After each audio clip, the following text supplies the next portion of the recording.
Ari, and I am living proof that you can still have a life with a disability. Welcome to my journey.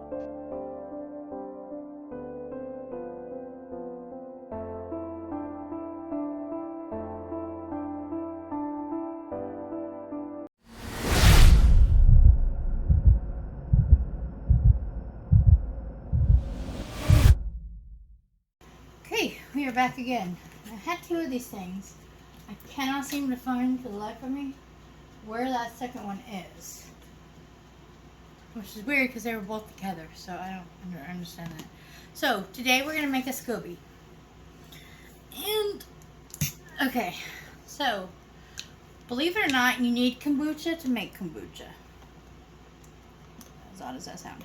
So what I did was I went down and I bought some Synergy RAW Kombucha. You want it raw because you can see all of that yeast floating around. So I don't know if it's yeast, but it's a certain type of bacteria. So it's already in there. I haven't figured out how to capture this in wild yet. I'm gonna guess you just let some ferment, but it is some sort of yeast, I believe. So, and now this is really good for gut health. It's very healthy. All the bacteria or the organisms in there. I think it actually is a good bacteria. They help with your digestive system. So they actually clean out a lot of the bad stuff that's within your tummy. I don't feel like getting graphic. So to make this, first off, do not shake it before you try to open it, because these are carbonated. A lot of these organisms, bacteria, yeast, release CO2, which is what makes the carbonation in the bubbles. Like here in the starter, a lot of bubbles coming up, that's CO2 bubbles. Those are good to have. That's what makes bread so fluffy. Don't be silly like me. Okay. Personally, I think they're nasty. But I know some people in Alaska that lost theirs due to an earthquake, so I want to get a couple made for them. I have one already somewhere. I don't even know where it is anymore, so we're just going to make two more. So I would like two of these ones, but I can't seem to find my other one. And these have, this is kind of important, these have these little things here that will vent some air out. So it keeps things from going, kind of lets air in and lets the CO2 out. So each of these have those. We kind of leave them open during this process. It kind of helps speed along and keeps everything from blowing up to smithereens. So first off, I'm going to start, since I'm doing two, I'm going to do half a bottle of this in each. We're going to add the same amount about of tea. And I don't have to add extra sugar because the tea already has it.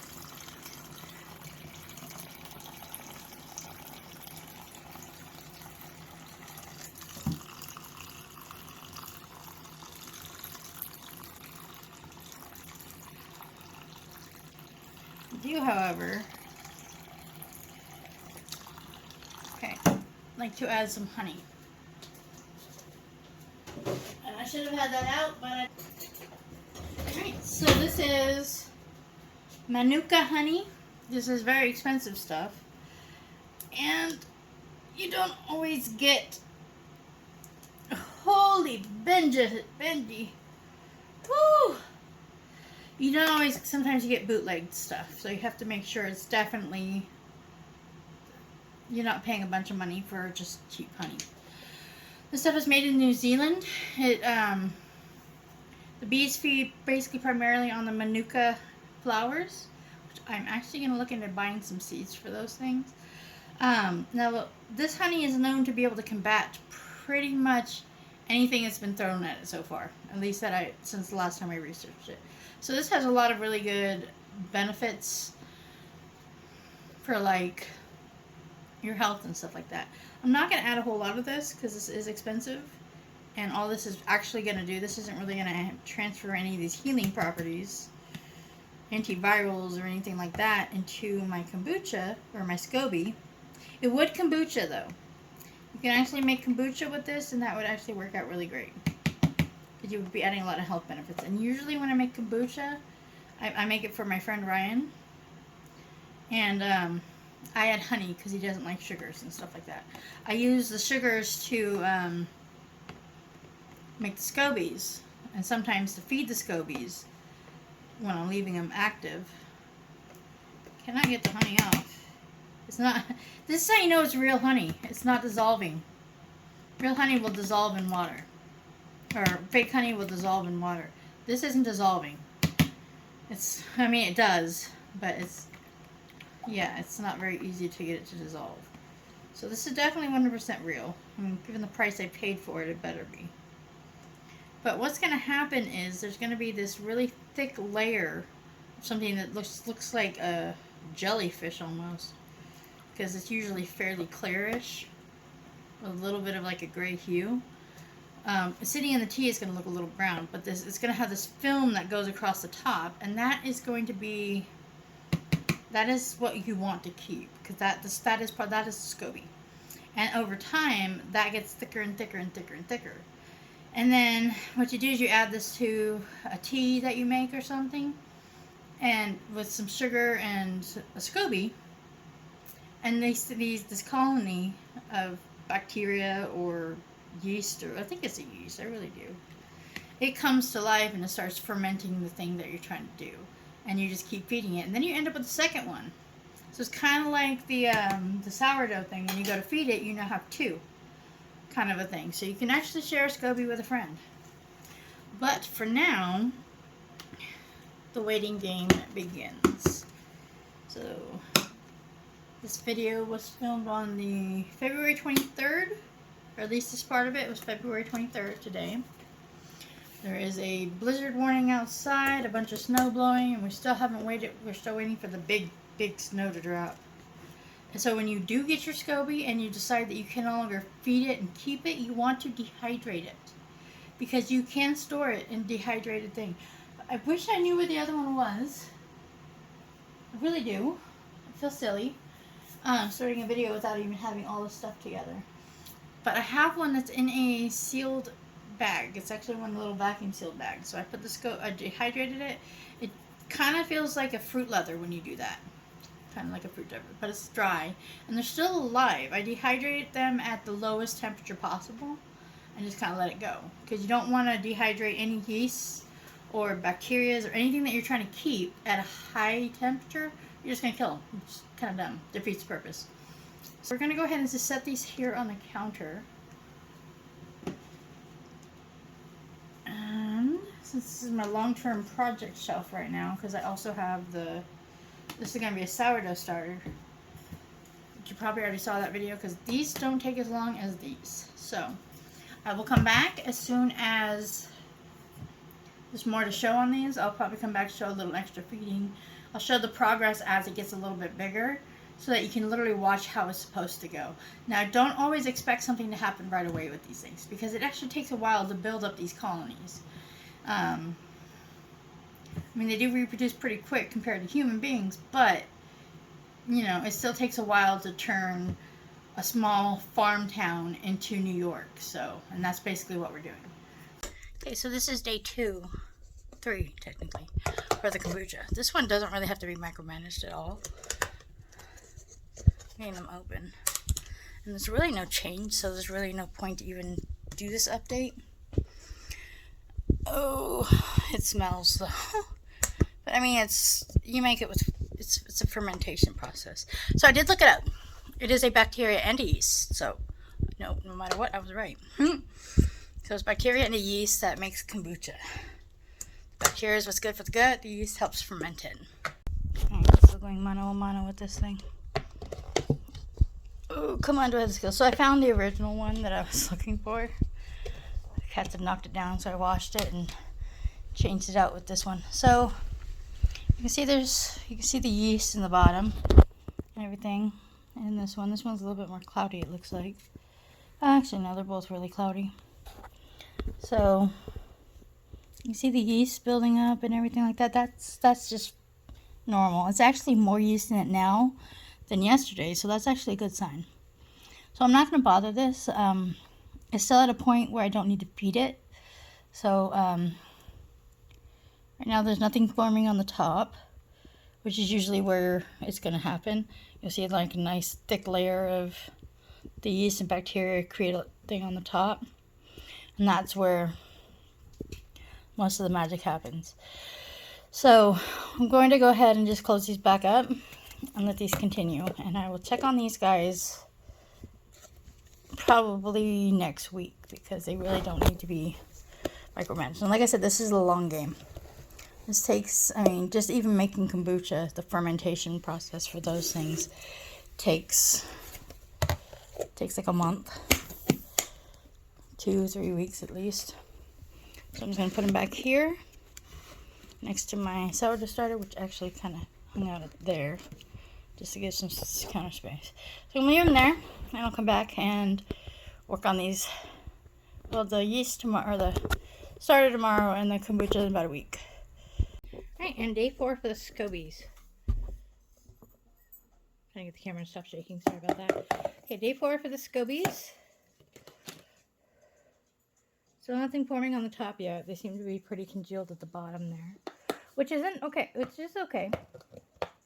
If they want to grow on the bottom, that is fine too. But you can see there's a lot of, I don't want to use that.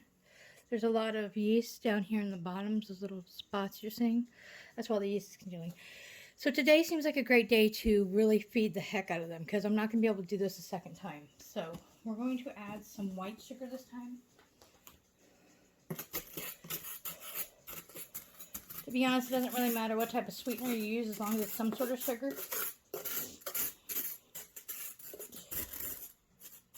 You can use a fruit juice, you know, anything that has natural sugars in it.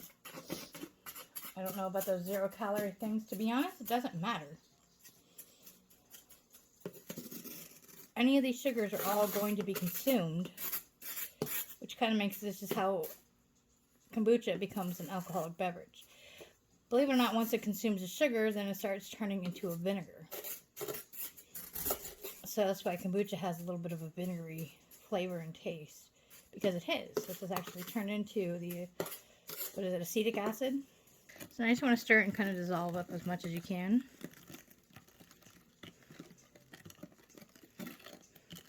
And you don't really have to do this step, to be honest. You add a sweetener at the beginning with a tea, and that's usually good. It takes longer, though. I want to kind of give it a little bit of a kickstart boost. So it's still pretty thick in there, but the sugar's going to just continue to dissolve as it does. And that yeast and bacteria are about to go on a feeding frenzy. Just cover them back up. Make sure that it's ventilated. Now you can use a piece of cloth over a jar too, and then just put a band around the cloth. As long as the lid is breathable. That's why these have little holes in them, so that CO2 that is produced from these yeasts and everything are released, and they don't just go poof. So if you want to use like a jar, you can put a piece of cloth over it, which is what I used to do, and then just put like a hair tie or a rubber band around it or something to hold that in place. So that's really all you got to do. I like these things. I bought them. They turn out perfect. I also use them I use the bigger one for grinding cheese, which I haven't made cheese in a while. So that will also be a from scratch video that I do. But, so now we have those going on. So we just let them sit out, and now I'm going to check on them in a matter of days rather than every day. Because nothing's going to happen tomorrow. Nothing's going to happen the day after that. You might start seeing a film across the top at week 1. Maybe. At the most I've ever seen it. With this much food, you should probably start seeing it in about a week. Alright, so these are the Scobies. I'm trying to get them so you get a good view. They have been making progress. They've been out for about 2 weeks now. 2 weeks. I know it looks a little funky, but it's supposed to. You can actually see a little form of gel. That's actually part of the Scoby mixture. So you can see it kind of sitting right here. It's very thin, so I don't want to mess with it too much. It's a really thin layer. Now we want to give it a couple more weeks so that that layer gets really thick. The thicker it gets, the healthier it is. So it only takes a few weeks to do this. I will not be feeding it or anything else at this point. I'm going to let them stay and hang out. This one is the same. It also has that jellyfish type of mixture. This one feels thicker to me. Okay, and now I went and folded it over. It'll pop back up though. So yeah, it just feels like a jellyfish. And yes, I have touched a jellyfish. But now if it goes to float to the bottom, it's fine. Carbonation will either bring it back up or it can just hang out at the bottom. It really doesn't matter if it's top or bottom. If it's on the top, it just means there's carbonation underneath it. And it's kind of holding it up. So that's not a bad thing. And so we're just going to keep leaving them here for another week or so. Let's see if I can get you a closer view here.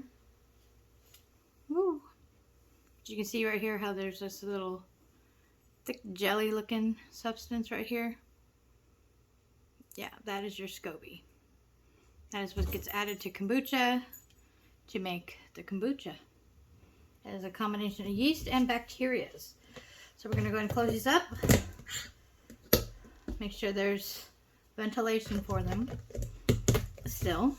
And let them go for another week. We'll do another update then. Alright, the Scobies are finally done. They look a little funky. They definitely smell potent. I know this looks like it's moldy, but this is actually not. This is part of the colony, and it's actually healthy. So now you can see that there's a nice thick layer here. And this is the Scoby itself right here. So it's very healthy looking. They both look very healthy. I washed my hands before doing this. Always wash your hands. And you can see where some of the other yeast and stuff is living back down there. Now that is yeast that would also be used to make...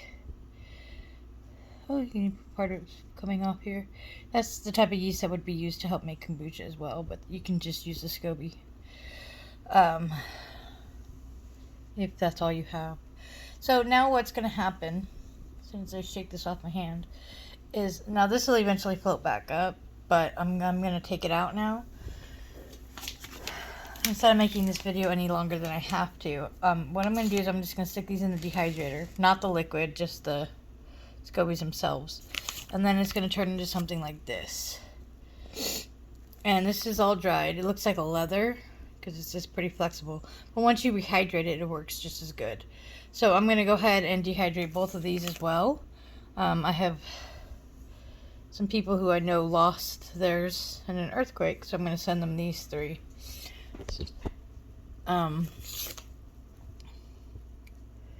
So that they can make their own kombucha again.